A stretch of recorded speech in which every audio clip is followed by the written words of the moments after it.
Welcome back नाजरीन आज हम बात करेंगे कि आखिर क्या वजह है कि कभी इंटरपोर्ट के आपके नज़र आता है कि इंटरपोर्ट के सामने तलबा एहतजाज कर रहे होते हैं, कभी हम ये देखते हैं कि यूनिवर्सिटी के तलबा भारी फीसों के ऊपर एहतजाज कर रहे होते हैं, कभी एमडी कैड के तलबा एहतजाज कर रहे होते हैं कि जी दाखिलों का जो टेस्ट लिया गया वो बेहतर नहीं गया, उसमें करप्शन खुद बुर्द और बहुत सारे मामलात के ऊपर तलबा जो है वो एहतजाज करते दिखाई दे रहे होते हैं। तालीमी बहरान है कराची की असल वजह, यूनिवर्सिटीज़ के अंदर क्या मामला चल रहे हैं, तलबा का क्या मुस्तकबिल है, कहाँ लैकिंग आ रही है, इसके ऊपर बात कर लेते हैं। जामे कराची क्रिमिनोलॉजी डिपार्टमेंट की सरबराह हैं डॉक्टर प्रोफेसर नाइमा सईद साहिबा, उन्होंने हमें ज्वाइन किया है। बहुत शुक्रिया मैडम टाइम देने के लिए। थोड़ा सा हम जानना चाहेंगे बहुत शुक्रिया। क्या है मामला असल में। ये स्पेसिफिक कराची को तो जाना जाता था कि बड़ा तालीम के हवाले से, मगर अब सारे एहतजाज हम यहीं देख रहे हैं, मुख्तलिफ चाहे इंटर बोर्ड हो, स्कूल्स कॉलेजेस यूनिवर्सिटीज़, दाखिलों का मामला हो, हर चीज़ में मसाइल ही मसाइल दिख रहे हैं। क्या वजूहत समझती है मैडम?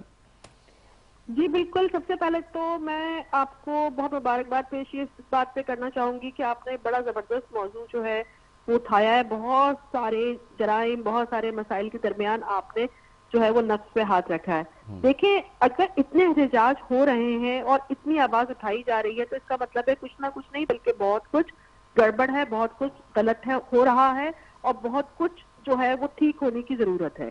इसका मतलब है कि हमारा पूरा तालीमी निजाम जो है वो कंप्रोमाइज हो चुका है।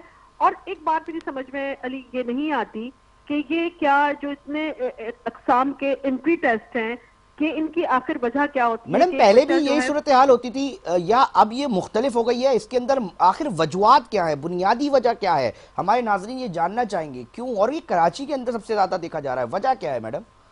देखिए, यहाँ पे ये बात कि पहले क्या होता था, पहले कम से कम इतनी अकसाम के एंट्री टेस्ट नहीं होते थे।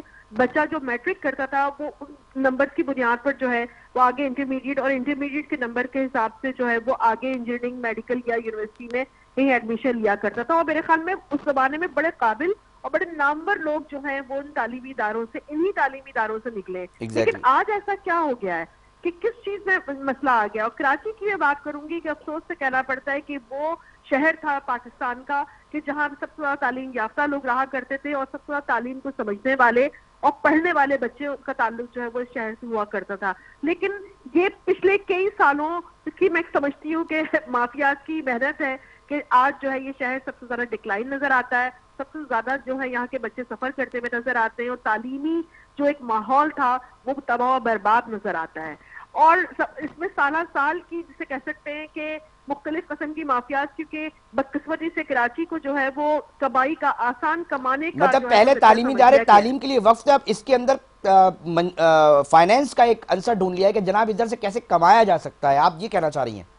जी बिल्कुल। देखिए, पहले प्राइवेट सेक्टर वजूद में आया, फिर वो आहिस्ता आहिस्ता जड़ पकड़ता गया, ताकतवर होता गया, फिर इसके बाद जो है वो पब्लिक सेक्टर में आप देखें कि यहाँ पर भी पैसे की रेल पेल स्टार्ट हो गई और स्टैंडर्ड का जो है वो जनाजा निकल गया।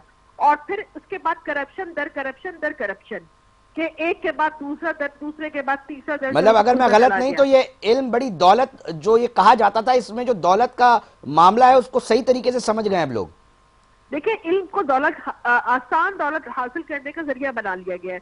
और जिस माशरे के तालीम याफ्ता अफराद जो है वो तालीम को जो है वो जरिया माश बना ले और इसमें करप्शन को ईमान का हिस्सा बना ले तो फिर उस माशरे की तबाही। मैडम आपकी क्या राय है, आपकी क्या राय है कि पाकिस्तान के दीगर बड़े शहरों के अंदर, बड़े दीगर हिस्सों में भी इसी तरह की सूरत हाल है जो कराची के अंदर देखी जाती है या मुख्तलिफ है?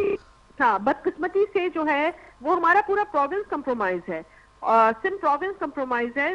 पंजाब की एजुकेशन जो है कंपैरेटिवली काफी बेहतर है, वहाँ तालीमी इदारे और आज भी पब्लिक सेक्टर जो है वो बेहतर हालत में, और प्राइवेट सेक्टर्स भी जो है वो बेहतर जो है वो जो है सर्विसेज प्रोवाइड कर रहे हैं। केपीके जो है वो काफी इश्यूज का शिकार रहा प्रोविंस, लेकिन इसके बावजूद तालीमी मेयार जो है वो सिंध से काफी बेहतर है। और सिंध और मेरे ख्याल में इसके बाद जो है बलूचिस्तान का नंबर आएगा।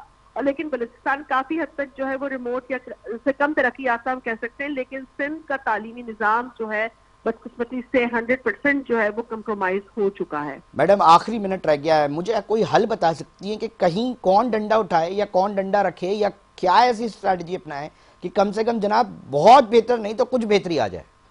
देखिए, इसके लिए जो है वो अहले इक़्तिदार को तालीम से दिलचस्पी होना जरूरी है। ان کو تعلیم کے بارے میں جو ہے وہ کوئی درد دل ہو، اور ان کے اپنے بھی لوگ جو ہیں، ان کے اپنے بچے بھی انہی تعلیمی اداروں میں تعلیم حاصل کرنے کے لیے آئیں۔ اس کے علاوہ جو ہے وہ سفارشی کلچر ختم ہونا چاہیے، اور تعلیمی اداروں کے جو سربراہ ہیں ان کو بھی میرٹ پر جو ہے وہ آپ لگائیں، اور تاکہ جو ہے وہ میرٹ کا جنازہ نہ نکلے اور کرپشن جو ہے وہ کلچر کا حصہ نہ بنے۔ بہت شکریہ پروفیسر ڈاکٹر نعمہ سعید صاحبہ تھیں، چیئرمین شعبہ جرمیات کی سربراہ تھیں۔ وہ گفتگو فرما رہی تھی، ان کے موقف سے ناظرین ہم نے آگاہ کیا۔ آپ کو صورتحال ہے بتا رہے ہیں، بتانا مقصد ہے، اور صرف بتاتے ہیں تاکہ آپ تک انفارمیشن پہنچ سکے۔ ہمیں فیڈ بیک سے ضرور ناظرین آگاہ کیا کریں، اور آپ کرتے بھی ہیں ہمارے سوشل میڈیا اکاؤنٹس پہ۔ پروگرام کا وقت اختتام کی طرف پہنچ چکا ہے۔ اپنے میزبان علی رضا کو دیجیے اجازت، ہم پھر حاضر ہوں گے۔